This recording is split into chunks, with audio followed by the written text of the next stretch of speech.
Учительница на уроке рассказала нам легенду о возникновении города Бреста. Мне захотелось оживить легенду, сделать мультфильм, чтобы показать младшему брату. Паўдзельнічаць у конкурсе навукова-даследчых работ дзяўчынка згадзілася адразу. Тут жа нарадзілася і ідэя стварыць мультфільм менавіта з такой назвай. Маша гаворыць, што Брэст – яе родны і любімы горад. Для стварэння мультфільма дзяўчынка абрала старажытную тэхніку выразання з паперы – выцінанку. Да працаёмкага працэсу падключыліся бацькі і брат Міша. Не засталіся ў баку і настаўнікі з вучнямі, таксама выразалі выцінанкі. Самы цяжкі этап у стварэнні мультфільма, адзначае дзяўчынка, гэта распрацоўка персанажаў. У кожнага з іх быў нейкі прататып.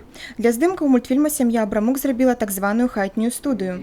Сверху прочно закреплен фотоаппарат, чтобы изображение в кадре не двигалось. Чуть ниже прикреплены лампы дневного света. На поверхности картонной коробки мы раскладываем вытянанки.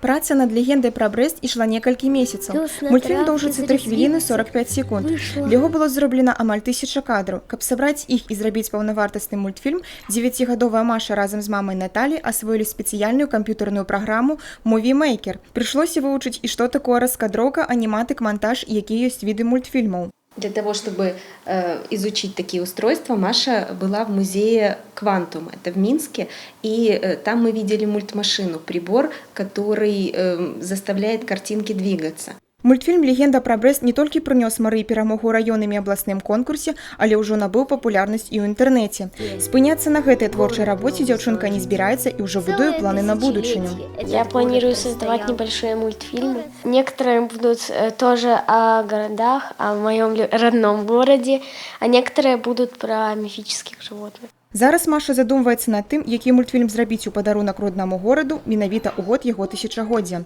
Ганна Буйкевіч, Юрый Плінда, тэлерадыёкампанія «Брэст».